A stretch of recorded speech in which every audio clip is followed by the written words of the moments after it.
Bonjour, bienvenue sur la rubrique Matin Nouveau où nous méditons l'évangile du dimanche suivant. Ce sera le 2 mai en ce qui nous concerne, le 5e dimanche de Pâques. J'ai choisi la phrase suivante. Il s'agit, vous savez, de cet évangile qui parle de la comparaison entre Jésus et le pied de la vigne et puis son peuple étant les branches de la vigne. Et j'ai choisi la phrase suivante. Les sarments secs ne servent plus à rien, on les jette au feu et ils brûlent. J'ai choisi cette phrase parce qu'en fait, elle dit quelque chose de l'expérience de se sentir inutile. Au fond, ce que Jésus explique, c'est qu'il n'y a pas de plus grand bonheur dans la vie que de porter du fruit, que de se sentir vivant et de transmettre la vie d'une manière ou d'une autre. Biologiquement, pour ceux qui ont des enfants, mais de toute autre manière, pour n'importe quelle personne, le fait simplement de se sentir utile, d'aider quelqu'un à se relever, de transmettre un peu de soi, de transmettre de l'amour, par exemple, des encouragements, du réconfort, de transmettre quelque chose qui va aider les autres, c'est transmettre la vie d'une autre manière. Jésus fait souvent des comparaisons entre ce que nous sommes et l'arbre, par exemple, qui porte du fruit. Il dit à plusieurs reprises que voir si nous sommes dans une dynamique de vie, ça se voit tout simplement, en fait, si nous regardons le fruit que nous portons. On juge l'arbre à ses fruits, dit-il. Il en va de même pour toute notre existence. Nous nous sentons heureux, nous nous sentons utiles, nous nous sentons à notre place. Lorsque nous sommes comme la branche qui transmet la sève, et dans ce cas-là, Jésus pose la question, mais si nous sommes une branche qui transmet la sève, où sont les racines? Qui est le tronc de l'arbre? Et l'interprétation qu'il donne est juste géniale. Ben oui, nous sommes comme les sarments de la vigne, les petites branches là, de la vigne qui portent le raisin, et le Père, c'est le propriétaire de la vigne, et puis moi je suis le pied de la vigne, je suis le socle. Et c'est en étant greffé à moi que vous porterez du fruit. Alors Jésus, bien sûr, là, il élargit considérablement simplement la vision historique qu'on peut avoir de lui. Il n'est pas simplement un homme qui est passé il y a 2000 ans. Il est la source de la vie offerte par le Père qui est venu sur la terre rencontrer la création. Et leur dire, les amis, regardez, c'est vers moi qu'il faut tourner vos regards. C'est à moi qu'il faut être branché si vous voulez être branché à la source de la vie. Parce que ça a quelque chose de bouleversant, bien sûr. Et puis, ça dit quelque chose de notre destinée à tous. Parce que Jésus n'a pas choisi n'importe quel arbre et n'importe quel fruit, il a choisi la vigne. La vigne, c'est ce qui permet de produire le vin, vous vous en doutez.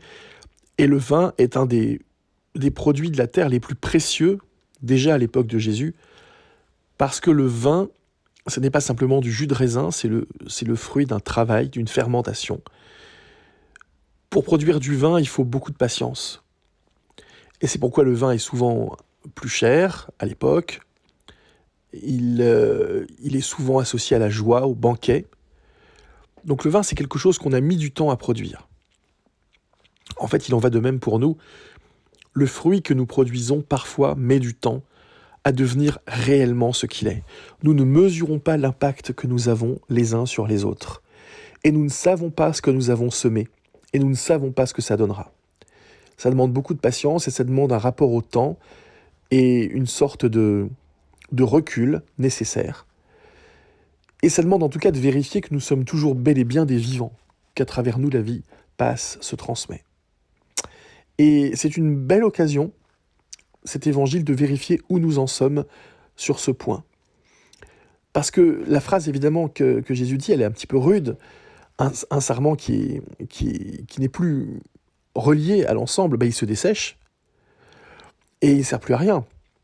Et on le brûle. Alors, il ne faut pas tout de suite y voir un châtiment, mais simplement un sarment qui ne porte plus de fruits, effectivement, il ne peut plus servir à rien d'autre qu'à allumer un feu. En fait, il perd sa nature de sarment. Il devient du bois mort. Alors c'est un peu la double ou la triple peine en quelque sorte. Se sentir desséché, sentir qu'on n'est plus utile, qu'on ne sert plus à rien et qu'on n'est plus du tout capable de transmettre la vie.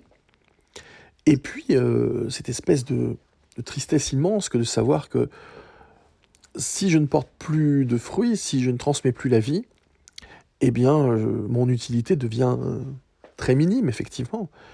Et je sers tout juste à faire autre chose.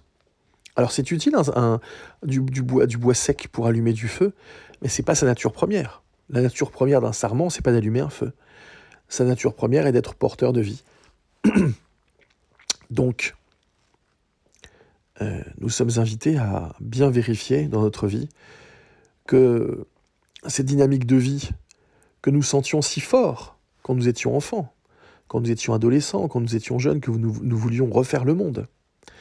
C'est la vie même qui bat au rythme de notre cœur, qui pulse en nous. Et on pourrait balayer ça d'un revers de main en disant idéalisme, jeunesse, folie. Mais non, le fait de vouloir apporter sa contribution au monde, c'est le fait de vouloir tout simplement sentir la vie nous traverser et se transmettre. Ce n'est pas du tout de la folie. La folie serait plutôt d'oublier cela, de baisser les bras et de se laisser dessécher par les aléas de l'existence. Nous pouvons toujours, à tout moment, nous relier au cep fondamental de la vigne, au tronc racine de la vigne qu'est Jésus, pour retrouver de la vitalité et de l'élan, simplement parce que non seulement il y croit en la vie, mais il est celui qui vient nous l'apporter dans sa plénitude. Ça fait quelques petits critères de discernement pour voir où nous en sommes, pour voir ce que nous voulons devenir. Et ce qui est magnifique dans l'Évangile, c'est que ça nous montre simplement la carte, ça nous dit des repères, à nous ensuite d'emprunter le chemin.